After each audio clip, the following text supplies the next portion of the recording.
We are still very German about the whole application process. So what we know is what we like, and we want people to adapt to that. We don't really know here what it looks like in the rest of the world.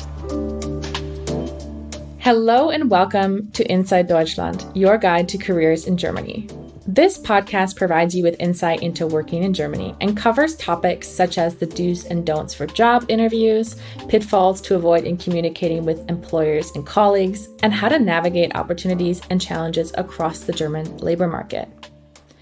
I am your host, Jessica Schuler, a Germany-focused career coach, trainer, and international educator.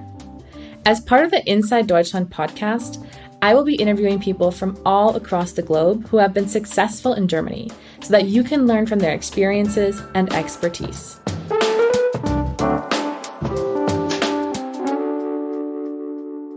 Today's episode focuses on the time between applying for a job and showing up for your first day of work.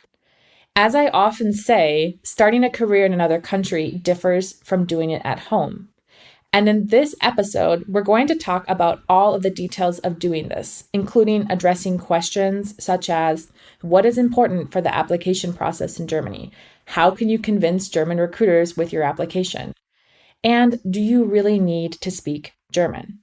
I'll be chatting with two people who have some answers to these questions. One of them is Grace Douglas. She's a DAAD alumna who works as a senior associate for cybersecurity and privacy for digital healthcare at PwC in Berlin.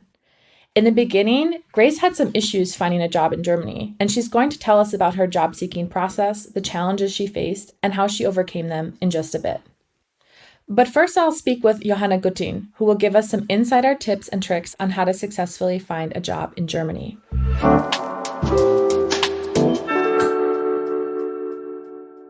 Johanna Guttin is a project manager at the Deutsche Bahn and oversees the process of recruiting and integrating international professionals. Previously, she helped internationals with starting their career in Germany at the Amiga Career Center for Internationals in Munich. In the past, she was herself an international who was working abroad in Chile and therefore brings with both personal and professional experience related to moving careers across countries. You've worked across a variety of positions as well that deal with this topic of international career integration, including relocation, international career services for internationals. And now you're a project manager working on kind of international recruitment projects. How would you recommend someone get started looking for a job in Germany? First of all, I really recommend checking out pages like Make It in Germany or following that recognitioningermany.com. Both are governmentally maintained websites, so what you find there is truthful, trustworthy. It's very good information in many languages, and you can figure out what do you have to know about visa processes. Am I eligible for a visa? Do I need recognition process? More leveled up, something more formal, something easier to do in a few months, which kind of documentation do I need for that? So this is really important that you get a grasp of the important information around your profession, because it can differ quite a lot from profession to profession. Some people can just come and work, and other people, like my husband, for example, might need months or years to prepare for the same thing. So my first rule would be get informed. The other thing would be maybe watch out for companies that are already installed out of Germany. So maybe multinational companies like, let's say, Siemens. Another recommendation would be to check out if there are any agencies. So in case, for example, you have a high demand profession like a nurse or other professions, then it might make sense to Google a little bit if there are agencies around that recruit in your home country and bring people over to Germany. It can make sense because these kind of agencies usually finance German courses, maybe the flight, maybe they have a whole program of how to integrate you and accompany you in the whole process. So it can make life a lot easier, and you do not need like a personal immigration manager like me for my husband. But watch out, because ideally you do not have to pay anything for this kind of concept and service. There are, of course, also a black sheep out there, so always careful with that. And another last recommendation would be maybe to get connected on a more personal level via social media. So, for example, there are lots of Facebook groups. I'm sure also on Instagram you can find information about people already living in Germany. what it's like, what do you have to take into account, and what it's like for you, people in your profession to work in Germany. Is it fulfilling? Is it the same concept of profession, which can differ? Also, the example of nurses, quite a lot from what you do in your home country, what you do in Germany, and how would you get along with or without German. That's a really important point, is to understand not only, what are the structures in place for you as a professional, but what is the day-to-day going to look like for you on the ground, and how is that going to be different than what you're doing at home? So whether we're, talking about networking online or in person, what's been your experience with the importance of networking in Germany for the job search, or just for working in the country in general? My very personal experience is that it was not important for any job I've ever applied for, to be honest. So I can calm you down a little bit. So life will go on if you're not connected already in your field in Germany. So you're new here. That's not a bad thing at all, in my opinion. But of course, if you know someone who can recommend you, yes, of course, your application will always land on the table. It will always get the attention. But maybe I'm too naive, but I really trust that people look at all the applications there are. If the application is well made, I think you will get the recognition you deserve, usually independent from knowing someone or not. So for me, networking is very interesting because I can see people working in my field. I can see developments in my field and potentially, yes, meet someone that will offer me a job one day or have a connection there. I will be visible to the other people, just what we just said. But it is not the 100% game changer. You can have the chance for a job, although you might not be well connected. Not yet, at least. That's a very interesting perspective. I feel like with a lot of people, it goes either one way or the other, that they find everything through just applying directly, or that all their jobs have been through their network. So it really can depend. And I think that's definitely something beautiful in Germany, is that you don't have to come in knowing everyone. You can really also strike it out on your own too and still be successful. So thank you for that. And based on your personal and professional experience, how important do you think German skills are for landing a job in Germany? It depends a lot on the profession. So, for example, if you're an IT professional, life will be a lot easier for you in Germany because most likely you will find work environments where people already speak English with each other every day. You have had your educational background entirely in English to be an IT professional. The whole literature is in English. So it's just a common thing that everybody is able to communicate in English. Other than that, many other professions have problems of integrating if they lack the German skills needed. If you look at Deutsche Bahn, for example, that's just a whole universe of abbreviations, of specific language, not only the whole technical stuff that has something to do with trains, which even I don't get, I'm an anthropologist, but also the daily work is based on so many specifics in the language that it would be extremely hard for a foreigner to get into that, but at the same time, you cannot adapt the whole cosmos to a foreigner. It looks a little bit different if you look, for example, more the startup culture. Yeah, there you usually have a work environment where people are generally open-minded. They have probably traveled if they're younger and so on. So it would be a little bit easier to find something.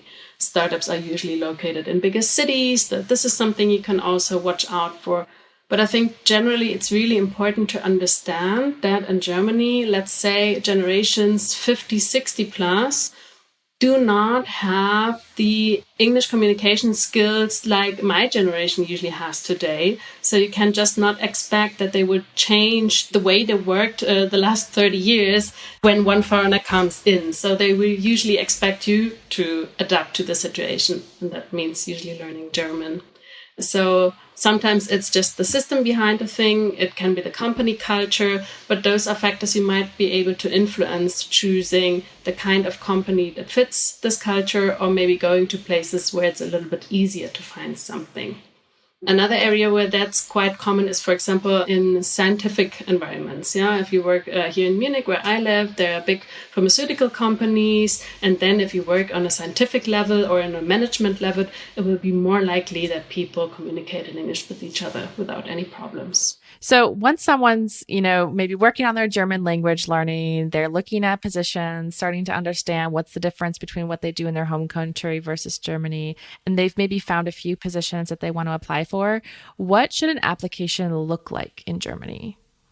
That's a very important question because we are still very German about the whole application process. So what we know is what we like and we want people to adapt to that. We don't really know here what it looks like in the rest of the world. So be prepared to have your CV ready. The CV looks a little bit different than in other countries sometimes. So we still put a photo there.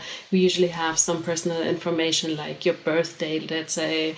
Some people even put their marital status, stuff like that. I kicked it out like a year ago. But many people inform about that. Why is that? It has something to do with people expect to get a full presentation of yourself before the interview even starts, before you get even considered for an interview. They really want to have an idea of who you are, both professionally, but also as a person. Do you fit the team, for example, or what is your motivation? So there we are at the next document, which is the cover letter or the letter of motivation. It's crucial in many areas to write that kind of letter. And this is something we have to learn. And many people are not a fan of it. I personally like it because it gives you the freedom to talk about your experience and how you match this position. You can talk about things that are not covered in your CV like that. Yeah, the context of it all. And it's very important from my point of view that you mentioned, why am I here? Why am I applying for this job? And the answer should not be because your company is so great, because you could say that about any company. There should be any link you have, or there should be any reason why you think this position makes absolute sense for your profile. So remember, people do not know you and they want to get to know you with this first application before even inviting you. And if they get a good glimpse of who you are, they would be further interested in speaking to you. But this is something you have to do beforehand. So you have to invest the time of writing that kind of cover letter. Avoid generic cover letters. They're really a game changer if you have a personal message in there, and talk about yourself authentically. This would be my biggest advice. So if you have both in place, CV and cover letter, then you should have something we call Arbeitszeugnis, so like a work certificate, also something pretty German as far as I know. That means that here the employer, every time you leave a job, by law, has to hand out to you a letter of recommendation that states how long you worked in which kind of position, what you did there, and also how well you did it. If you do not have this kind of letter of recommendation, I would always recommend getting one, at least asking for one. And if it only states how long you've worked there, people want to see a proof of your former work positions. Just putting it in your CV would not be enough usually. So try to get some kind of personally signed letter if you can. And apart from that, you would always attach like your university certificates or other courses you've done. Just your formal education should be there as a copy, hopefully attached to some kind of email or something like that. Yeah, work certificates are definitely a very German-speaking world phenomenon that is confusing for a lot of internationals coming into this space. So it's good that you mentioned that. And related to that, a lot of people like to come here to study and then follow the education to workforce integration route. So do you think internationals have better chances if they study in Germany first than later on in the labor market when they're looking? Yes, I think so. I mean, life at university might be different from the real work life, but still you have an idea how systems work, how people interact. And in case you finished your degree in Germany, you're on the winner's side because you will not need any type of recognition in Germany. So you have already a German degree, which is wonderful and for many professions, they would have to go through a complex process if they didn't. So yes, I think it's definitely a plus to have studied in Germany. And The many people I have met that studied in Germany at some point, I think they had quite realistic ideas about the life in Germany. So from my personal perspective, I think, yes, it's beneficial for yourself to know what you're facing in the end, and also, of course, for your resume. Johanna, thank you so much for joining us today. Thank you for talking to us and for being a guest on this episode. It was my pleasure. Thank you.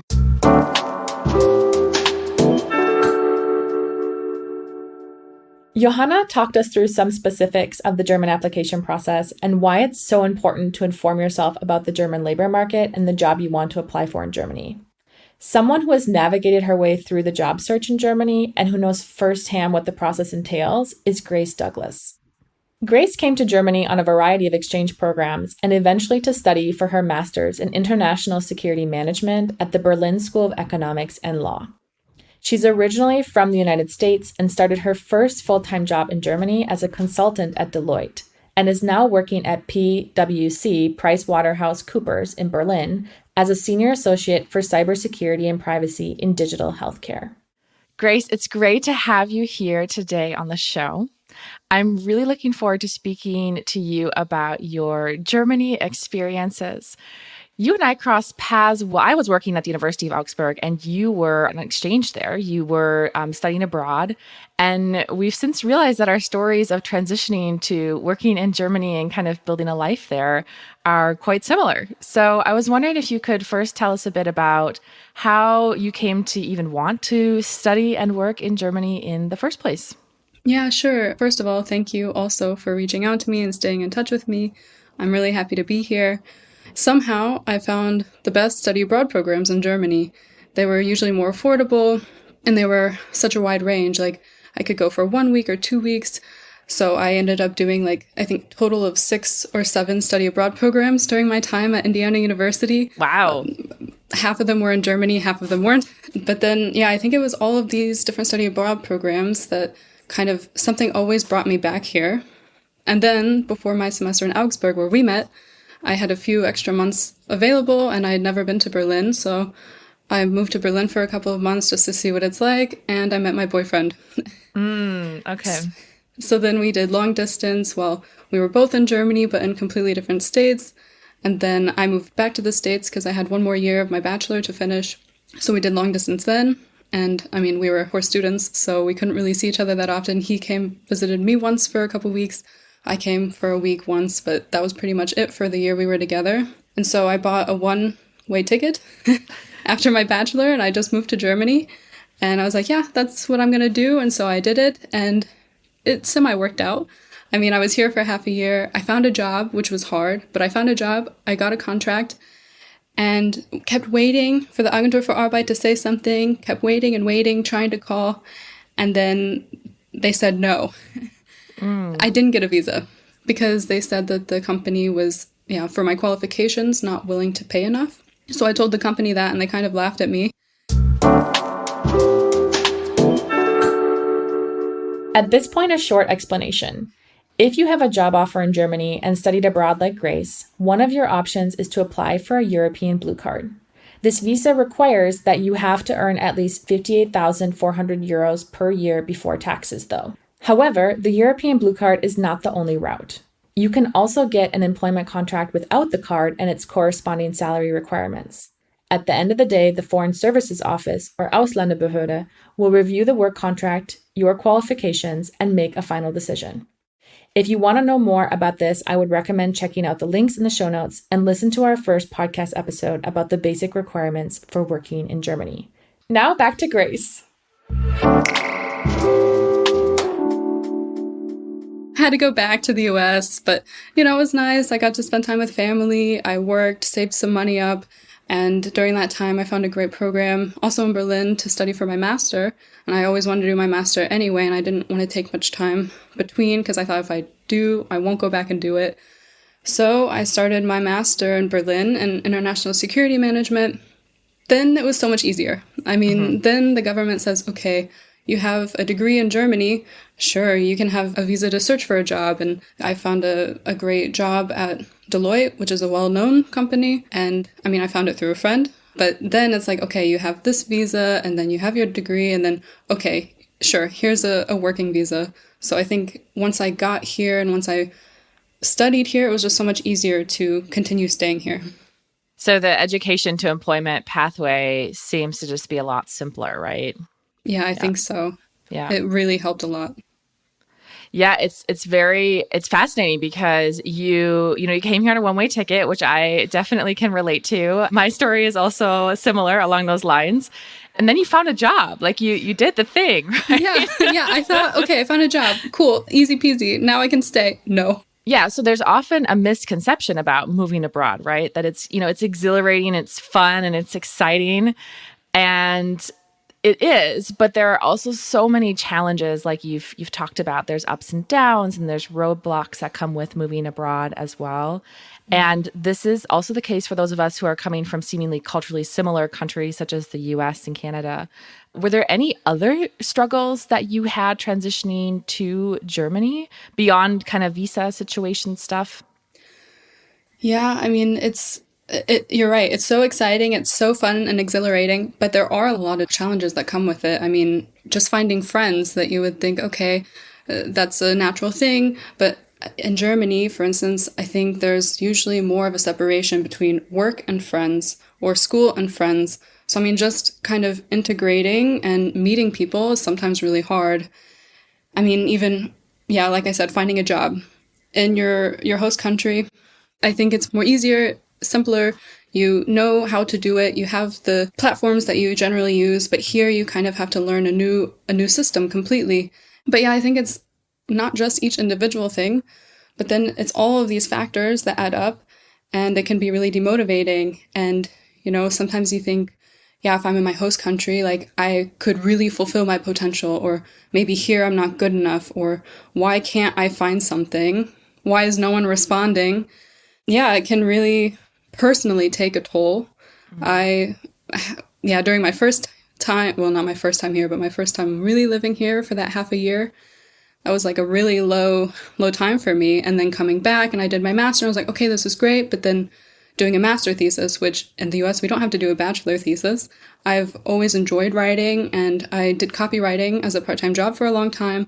But then doing this big thesis in this foreign place was really difficult. So like I actually ended up seeking out a therapist, and I found someone who, luckily, we got along really well from the first time. And yeah, I think that there's such a stigma pretty much everywhere, even here in Germany still, or even sometimes in the US, even though it's becoming more normalized. But I think it's so important that people know that, especially if you're in a foreign place and maybe you don't have a support system, or, I had one person, like I did have my now fiance, but my boyfriend at the time, we were living together, and it's still just sometimes you need extra support. And so knowing that there are places to do that, and in Germany, if you have public insurance, which you're required to have anyway, then it's free. You have to go through the bureaucracy, and there's some paperwork, but it's available. And I think that that's super important. And I would recommend to anyone who is struggling that they reach out to someone, whether it's a therapist or they find a group or someone that they can talk to and that will support them.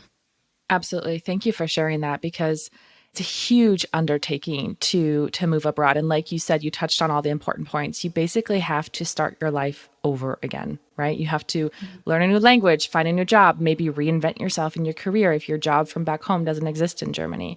And when you were then finished with your master's degree and looking for jobs, where did you look? Like, what did you use certain job portals, or did you talk to friends? Yeah, so I love LinkedIn. It's my favorite. Me too. Ever since I came to Germany, I don't use Facebook nearly as much, and I kind of use Instagram, but I don't post as much. Like, LinkedIn is my social media, and I love connecting with people, and so I definitely also love looking for jobs there. But somehow, I feel like most of the jobs that I found in Germany have come from this Vitamin Beziehung. It's always the relationships you have. I technically started my first career job here in Germany while I was still doing my master. Because of COVID, there was, a bit of delay for the defense of my master thesis. And I had already started at Deloitte technically like a month or two before I got to defend my thesis. But I found that through a friend, someone who I actually met years ago in Speyer during a 6-week summer program. And we stayed in touch, and somehow, because of my international security management program, There were some things that overlapped with what she did because there were some information security courses. And so I reached out to her also about advice on theses. And she is in data protection, which is never anything I really considered before because also I'm from the US and I love marketing or I love coupons and things that are advertised to me. So I never would have expected that I would be an expert in data protection. But because of her refer a friend, I ended up doing data protection and I actually love it. So because of this relationship that I made so long ago, I got my foot in the door, was able to interview, and then, it was just a perfect fit for me. So did they still have you go through the traditional application process of like resume, cover letter, all that? Yeah, technically I still had to do that. But I think one thing that's great is I think usually you kind of get still somehow a step forward because then you still have to do all the same stuff. But then I think usually you always get an interview. If you're referred, I think generally you're more at least this, not just in the pile. Right. Yeah, no, it's definitely important. And I love that that's like a connection that you had from years ago. Because I always tell people, think about the people that you know in Germany. And oftentimes like, no, I don't know anyone. It's like, but you do. And they can sometimes be super important for your search. So by now you speak German quite well. And I know you've mentioned German a bit before, but I would just be interested in knowing, thinking and looking back at your entire process, how crucial was that for finding a job? So obviously you had the personal connection, but what role did German play in that? Was it important that you knew it? For the teams that I've been on, it was very important. I mean, with data protection and with GDPR, it is very important to know at least some, if not a lot of German, because also you're working with DACH. So it's Germany, Switzerland, Austria. Like that's kind of a lot of the market, unless you're put on international projects. But so I think it's very important in the teams I was in. But I also know there's other teams that sometimes I work with or just generally are in this also within cyber, and you don't always need German. I mean, also, for instance, I'm living in Berlin. Sometimes you go to a coffee shop and you try to order in German and they don't understand you and you have to switch to English. There are many places where English works or is even more beneficial than German. So it really depends on the situation. Mm-hmm. Looking back, was there anything specific about applying or interviewing in Germany that you wish you would have known or that you think other internationals should know? So something I think that's really important that, I mean, sometimes I also forget, but I do try to keep in mind is like, do not take it personally. For instance, I was really lucky I had a good relationship with someone who was able to recommend me because also with my background, it fit well. But some people are, for my master, they didn't find something even yet because it's not always so easy for an international person to find something in Germany. And it can be, I mean, I know from before, it's really demotivating and it can really take a toll on you, but you should try to think of it with some more distance. Because, for instance, now that I've seen kind of both sides, like I've worked in a company, I can see the culture, I can kind of see more of what's going on. You just never know why they decide not to hire someone or what's going on project-wise, or there's just so many factors that go into it, and it's business and not personal. And sometimes it's very arbitrary who gets chosen and who doesn't. Yeah. Grace, thank you so much for joining us today. This has been lovely. Thank you for having me.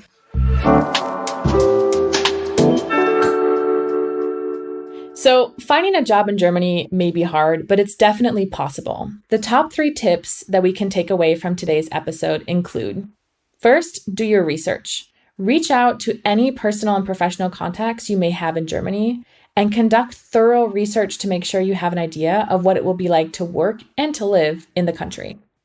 Second, make sure your application meets German standards. Your application should include a resume, a personalized cover letter, and, if possible, work certificates, the so-called Arbeitszeugnis. Third, hang in there. Finding a job is hard. It's hard in our own countries, and it's even harder abroad. To increase your chances, learning German is of course helpful, but also consider adjacent fields related to your profession because that can help you in expanding your range of potential opportunities. So as Johanna already mentioned, Make It in Germany is a very helpful site that also has job listings in English from the Federal Employment Agency, or in German, the Bundesagentur für Arbeit. These Make It in Germany job board listings are from employers who have been pre-vetted. They've already indicated that they will welcome applications from abroad, so this is a great place to get started with your search, especially if you're not currently in Germany but looking for a job from abroad. If you are already in Germany and need help finding a job, you can get free job counseling from the Federal Employment Agency in nearly every German city. We will put these links in the show notes as well as some other links to helpful job portals. We also talked a little bit about visas and recognition. We went deeper into these topics in our first episode of this podcast, so I would recommend listening back to that episode if you're interested in learning more. And of course, I hope you will tune in to our next episode about modern work etiquette. My name is Jessica Schuler, and this is Inside Deutschland, your guide to careers in Germany. Thanks for listening. Is there a German word that comes to mind when you think about the application process in Germany or working in Germany in general? So I think I'm going to stick with my main line of thread for this conversation and say Netzwerken. I think that networking and relationships are completely key to professional, but then also to your personal life in Germany. So, I mean, it can help you find jobs, it can help you get your foot in the door for a job, but also helps you integrate, whether you're just in your city or in the company that you join, and it can just help you feel like you belong, which I think is really important. Inside Deutschland, your guide to careers in Germany, is a podcast brought to you by the Alumni Portal Deutschland. I am your host, Jessica Schuler. Sound design, music, and production by Anne Bergner from Der Apparat Multimedia GmbH. Editing and production by Jessica Schuler, as well as Amelie Berbot and Leonie Klüssendorf from Der Apparat Multimedia GmbH.